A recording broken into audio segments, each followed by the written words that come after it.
Friends, welcome back to our channel Geologica. So today we have the book Shakil Ahmed and a book for the MCQ practice, and here we will see the MCQs of sedimentary petrology. So let us begin with the first question of this book. So it is asking sorry about the sediments are formed by. So sediments are formed by the mechanical weathering, chemical weathering, as well as from the biological weathering. So here fourth option will be our right answer. Then second question is shale is a argillaceous rock. As you know that clastic sedimentary rocks are classified into the three groups: rhodaceous, arenaceous, and argillaceous rocks. So rhodaceous rocks have the largest particle size as the conglomerates and breccias, and for arenaceous you have the sandstones, grits, and in the argillaceous rocks you have the very fine grained particles or the clastics such as the shale rock. Then third question is which of the following is the smallest megascopic layer in a sedimentary sequence? So for a sedimentary sequence the smallest layer is laminae, which is less than 1 centimeter. Okay, then the question number fourth one is bauxite is a. So bauxite is a residual type of deposit. Third option. Then question number fifth one is the sedimentary layer having the thickness less than 1 centimeter. As I have already told, if the thickness is less than 1 centimeter, it will be known as the lamina. Then sixth one is match the following and choose the correct answer. So as we know that sedimentary rocks can be divided into the clastic sedimentary rocks divided into the three types: rhodaceous, arenaceous, and argillaceous. So for rhodaceous rock, example is conglomerate, and for the sandstone it is the arenaceous rocks, and clay is the argillaceous rock, while loess is a aeolian type of deposit which is consist of mainly silt. So here you can see the sequence is A2, B4, C1 and D3, 2, 4, 1, 3, and here are the options 2, 4, 1, 3, third option. So C will be our right answer. Then question number seventh one is diatoms are. So diatoms are the siliceous deposits which are found in the seafloor. Then question number 8th one is which of the following is not matched correctly? So here there are certain formations and you have to find out the chemical composition of them, the relation between them. So bog iron is ferruginous, yes, it is correct. Coal calcareous, it is wrong. Coal is consist of mainly carbon. Then radiolaria is, yes, it is correct, siliceous composition, and chalk is consist of the calcareous. So here second option is not the correct matching, and hence this will be our right answer.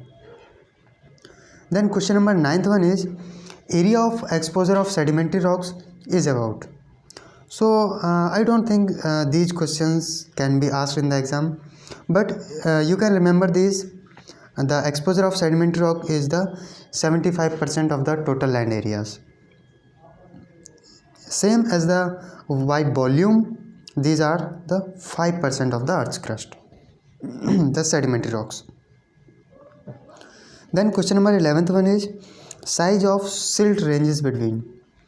So as we move downward from the here gravel, sand, silt,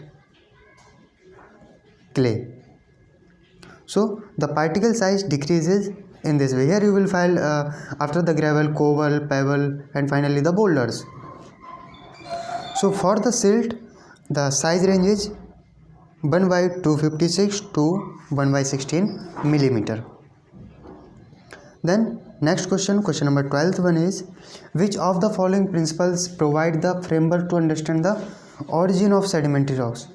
Now here we thought that the sedimentary rocks are the or follows the laws of superposition. They also follows the principle of original horizontality, means they deposited earlier as a horizontal layers. They also follows the principle of uniformitarianisms. So here we can consider that fourth option, all of the above, will be the right answer. Then next 13th question is, which of the following rock of sedimentary rocks are volumetrically measured rocks? So if we talk about the volumetrically measured rocks, these are the shale rocks. Then next question 14th, conglomerates are made up of.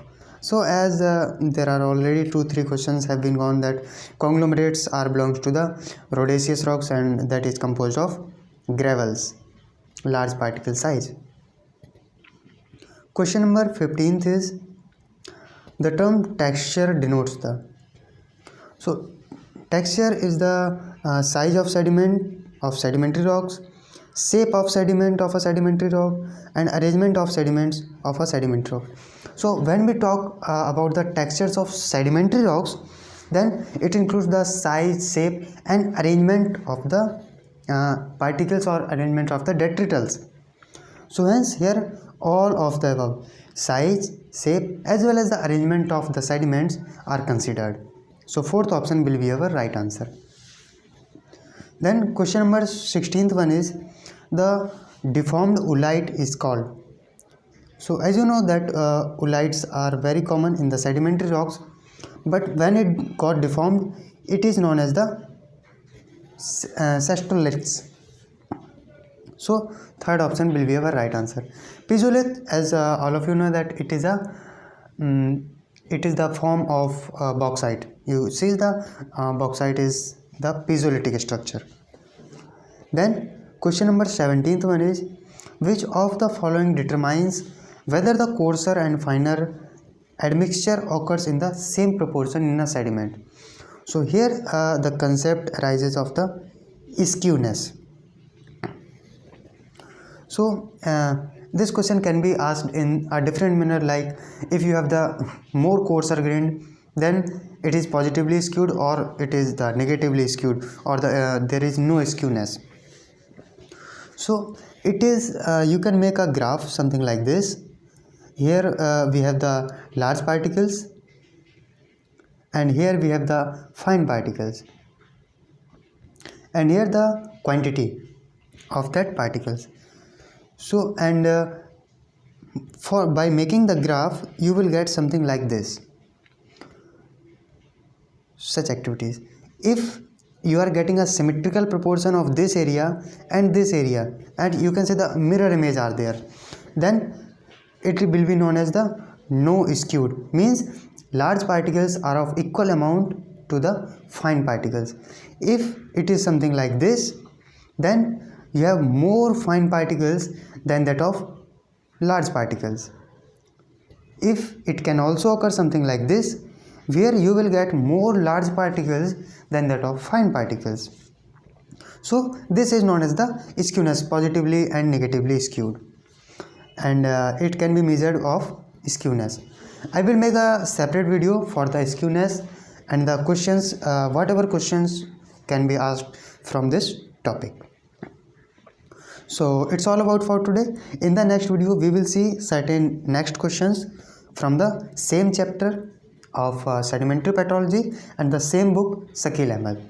Till then, thank you.